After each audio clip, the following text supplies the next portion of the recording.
Ramsons. Ramsons red ZX one day वाला deo. Red ZX one day मतलब पूरे 8 घंटे चलने वाला डियो।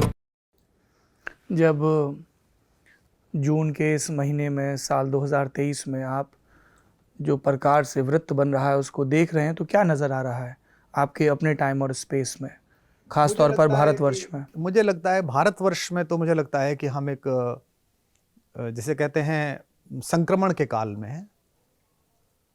ऐसे समय में बचे रहना बहुत महत्वपूर्ण है कि आप बचे हैं। धर्मवीर भारती की एक कविता है, मैं रथ का टूटा पहिया हूं, मुझे फेंको मत। इतिहास की सामूहिक गति जब प्रश्नों में आएगी तब मेरी आवश्यकता पड़ेगी। तो मुझे लगता है हर अभिमन्यु को एक रथ के टूटे पहिए का आसरा है, उसको युद्ध क्षेत्र से हटाना नहीं चाहिए। मेरी पूरी योजना और शक्ति इस बात में लगी हुई है कि मैं बचा रहूं। इस संक्रमण काल की जो समस्याएं चल रही हैं वो मुझे घेर न पाए, वो मेरी जिह्वा से, मेरी वाणी से, मेरी चेतना से, मेरी आत्मा से और मेरे सत्य से मुझे किसी भी प्रकार से डिगा ना पाए। 1947 में भारतीय स्वतंत्रता आंदोलन के पहली उंगली पे गिने जाने वाले नायकों में से एक जयप्रकाश बाबू, वो पटना चले गए और गांधी आश्रम में अपना योगदान देने लगे। लेकिन 47 के बाद लगभग 30 वर्ष भारत की चेतना को उनकी आवश्यकता पड़ी और एक समय ऐसा आया कि समकालीन राजनीति के समस्त दिग्गजों को देखते हुए भी पूरी पीढ़ी ने जेपी पर भरोसा करा। उसका परिणाम अच्छा हुआ, बुरा भी हुआ। ये जितने भारतीय राजनीति के बड़े चेहरे पिछले दिनों गए हैं, दिवंगत हुए और आज भी जो हैं, ये सब उसी के नवनीत निकला हुआ है। वहीं दही मथी गई, वहीं समुद्र मंथन हुआ, पर वहां बचा। अगर मैं कई बार सोचता हूं जयप्रकाश ना बचते, वो भी इसी में खप गए होते, तो फिर क्या होता। तो मैं नियतिवादी हूं थोड़ा सा इस मामले में। मैं सोचता हूं कि आप अपना काम करते रहिए और बचते रहिए। भारत इस समय ऐसी आवाजों के लिए उत्सुक नहीं है।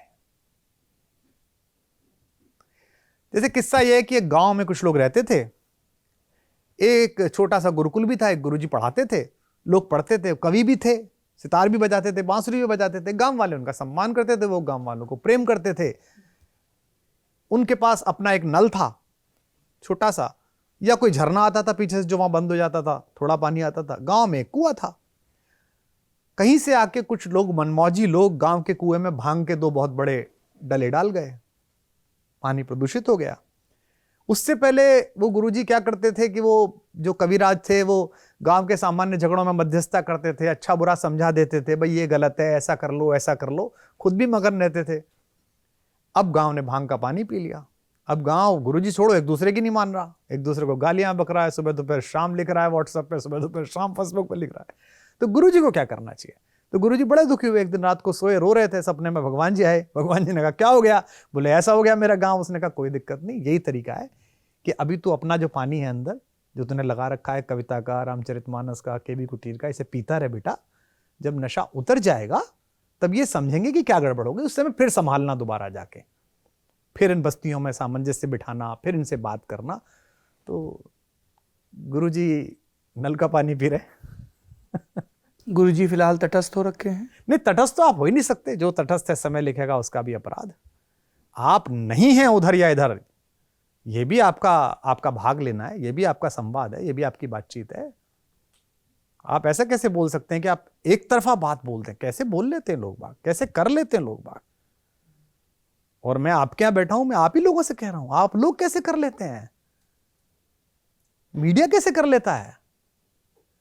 रात को सोता कैसे है आदमी? जाके कैमरा से निकलने के बाद शीशा देखता ही नहीं देता मैं क्या बोल के आया हूं। मतलब मैं आपसे वादा करके आया हूं कि मैं राजनीतिक टिप्पणियां नहीं करूंगा, और मैं खुद से भी वादा करके आया हूं। मेरे ब्रांडन ने कहा कि आपको नहीं जाना चाहिए। जब आपने देश में किसी को इंटरव्यू नहीं दिया पिछले इतने 2 साल में, बड़े बड़ों को मना किया, तो वहां क्यों जा रहे हैं? लेकिन फिर भी मैं टिप्पणी करता हूं, मैं बोलता हूं, मैं खुद से भी बोलता हूं। जहां कहीं नैतिकता की बात आती है वहां बोलता हूं। पर मुझे लगता है जितनी सुनी जा रही है उतनी बोलो।